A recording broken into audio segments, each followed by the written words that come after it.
స్టోరీలోకి వెళ్లే ముందు మా ఛానల్ని సబ్స్క్రైబ్ చేయండి. కావడి లేదా కన్వర్ యాత్రల గురించి తెలుసు కానీ కావడి రాజకీయం గురించి తెలియకపోవచ్చు. అయితే ఈ దేశంలో ఏదైనా సాధ్యమే. ఏ విషయాన్నైనా తమకు అనుకూలంగా మార్చుకోవటంలో రాజకీయ నేతలు సిద్ధహస్తులు. దీంతో ఉత్తరాది రాష్ట్రాల్లోని వారు ఎంతో ఘనంగా నిర్వహించుకునే కావడి ఉత్సవాలు నేడు దేశవ్యాప్తంగా కలకలం సృష్టిస్తున్నాయి. గత 4 రోజులుగా ఉత్తరప్రదేశ్, ఉత్తరాఖండ్ ప్రభుత్వాలు కావడి ఉత్సవం సాగే ప్రధాన రహదారుల్లోని హోటళ్ల ముందు యజమాని పేరు, కులం, మతం వంటి వివరాలను పేర్కొనాలని హుకుం జారీ చేయటం కలకలం రేపింది. దీంతో అసలు ఇదేంటి అనే చర్చ జోరుగా సాగుతోంది. దీనిలో సుప్రీంకోర్టు కూడా ఎంటర్ అయింది. ఫలితంగా ప్రస్తుతం చెలరేగిన భారీ రాజకీయాలకు కొంత కామ అయితే పడింది. కానీ వివాదం మాత్రం అలానే ఉండిపోయింది.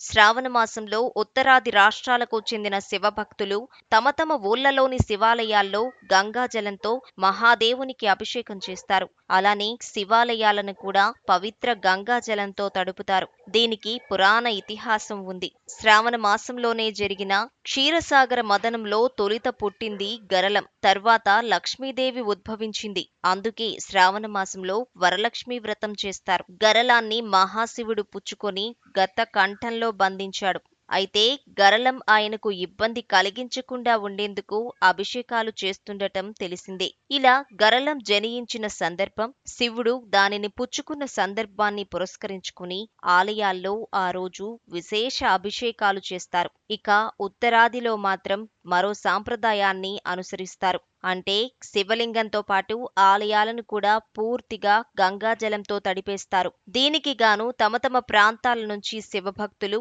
పెద్ద పెద్ద కావడులు భుజాన వేసుకుని ఉత్తరప్రదేశ్, ఉత్తరాఖండ్ సహా ఇతర ప్రాంతాల్లోని గంగానది వద్దకు వచ్చి ఆ జలాలను భుజాలపై మోసుకుని వెళ్తారు. దీనిని అత్యంత పవిత్రంగా నిర్వహిస్తారు. మేళతాళాలు, హరహర మహాదేవ నినాదాలు, బోలేబాబా భజన సహా కోలాట బృందాలుగా కావడులు మోసుకువచ్చి గంగా జలాలను తీసుకువెళ్తారు. ఇది వారం రోజులు జరిగే యాత్ర. ఉత్తరాదిలో దీనిని అత్యంత పవిత్రంగా భావిస్తారు. వివాదం విషయానికి వస్తే కావడి యాత్ర సాగే ప్రధాన రహదారులు లేదా ఆయా ప్రాంతాల్లో ఉన్న అన్ని హోటళ్ల యజమానుల పేర్లు, వారి కులం, వారి మతం ఇత్యాది వివరాలను పెద్ద పెద్ద బోర్డులతో ఏర్పాటు చేయాలని యూపీ ప్రభుత్వం తొలుత ఆదేశించింది. తర్వాత ఉత్తరాఖండ్ కూడా అందిపుచ్చుకుంది. తలచిన మరుక్షణమే దీనికి సంబంధించిన ఉత్తర్వులు వచ్చేశాయి. అయితే ఈ విషయంపై సోషల్ మీడియాలో పెద్ద ఎత్తున దుమారం రేగింది. హోటల్ యజమానుల పేర్లు ఎందుకు? వారి కులంతో పనేంటి? హిందూ ముస్లింల మధ్య వివాదాలు సృష్టించేందుకేనా అని పెద్ద పెను వివాదం తెరమీదకి వచ్చింది. దీంతో యూపీ సర్కారు సహా ఉత్తరాఖండ్ కొంత వెనక్కి తగ్గి మీ ఇష్టం అని వదిలేశాయి. కానీ పరోక్షంగా పోలీసులు ఒత్తిడి చేయటం ప్రారంభించారు. ఇది గత వారం రోజులుగా రగులుతూనే ఉంది. కావడి యాత్ర చేసేవారికి ఓన్లీ వెజ్ మాత్రమే అందించాలనేది. అయితే దీనిలోనే రాజకీయ కోణం చేరింది. మన దేశంలో ఇంకా అధీకృత ఆహార నియమాలు రాలేదు. కానీ ఇప్పుడు చేస్తే అది రాజ్యాంగ విరుద్ధం. కాబట్టి ప్రభుత్వాలు తెలివి ప్రదర్శించి యజమాని పేరు, ఊరు వివరాలు రాయాలంటూ ఒత్తిడి చేశాయి. ఎన్నికల సమయంలోనూ ఇవి ఉపయోగపడతాయని అనుకున్నాయి. అయితే ఇది పెను వివాదంగా మారి ఉద్యమాల దిశగా దారితీయటం మొదలైంది.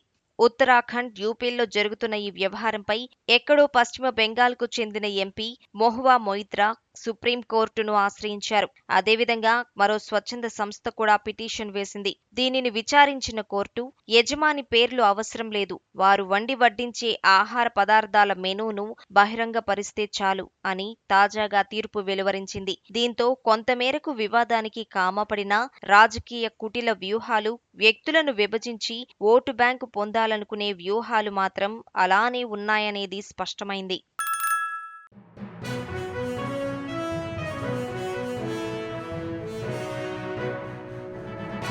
మీ ఊరికి సంబంధించిన సమస్యలను, ఇతర వార్తలను 9440486321 నెంబర్కు వాట్సాప్ ద్వారా వీడియోలను పంపగలరు.